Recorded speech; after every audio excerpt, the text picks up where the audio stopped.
हमारे पैसे पर पल रहे हो। तुम कौन सा टैक्स देते हो, कौन सी इंडस्ट्री है तुम्हारे पास, ये बहुत बड़े बॉस हो तो चलो बिहार, चलो उत्तर प्रदेश, चलो तमिलनाडु, तुमको पटक पटक के मारेंगे। भाजप खासदार निशिकांत दुबेंनी मराठी माणसाविरोधात उखली गरळ, आपटून आपटून मारण्याचा केला इशारा।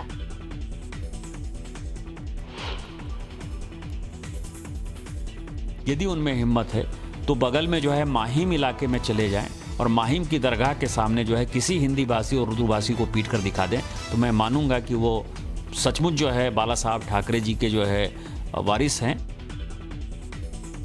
माहीम भागात हिंदी भाषिकाला मारून दाखवाच, मग तुम्ही बाळासाहेबांचे खरे वारसदार आहात असं मानू, निशिकांत दुबेंचं ठाकरे बंधूंना आव्हान।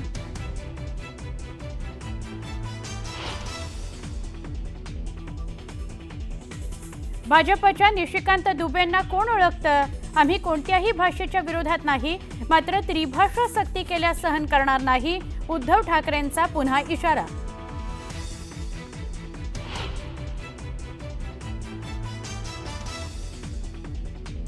निशिकांत दुबेंच्या वक्तव्यावर संतापाची लाट, वसंत मोरेंचा दुबेंना बांबू दाखवत इशारा, तर माथी भडकवण्याचं काम बंद करा, जितेंद्र आव्हाड यांचं आवाहन।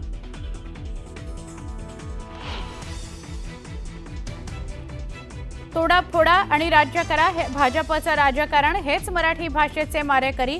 पहलगाम हल्ल्याची तुलना करणाऱ्या शेलारांवर उद्धव ठाकरेंचं टीकास्त्र।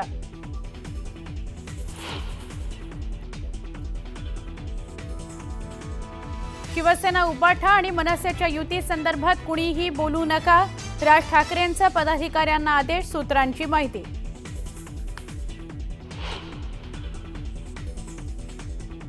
संभाजीनगरच्या बालसुधारगृहात मुलींचा छळ होत असल्याचा आरोप, अधिकाऱ्यांकडून अपमानास्पद वागणूक दिल्याच्या आरोपामुळे प्रशासनाच्या कारभारावर प्रश्नचिन्ह।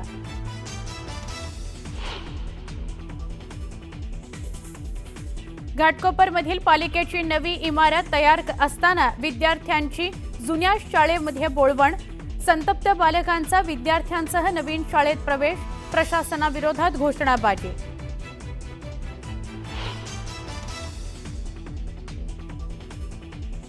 अकोलेच्या रंधा धबधब्यात पडला तरुण, पोहता येत असल्यामुळे नदीच्या प्रवाहातून दरीत कोसळण्यापूर्वी पोहोचला काठावर।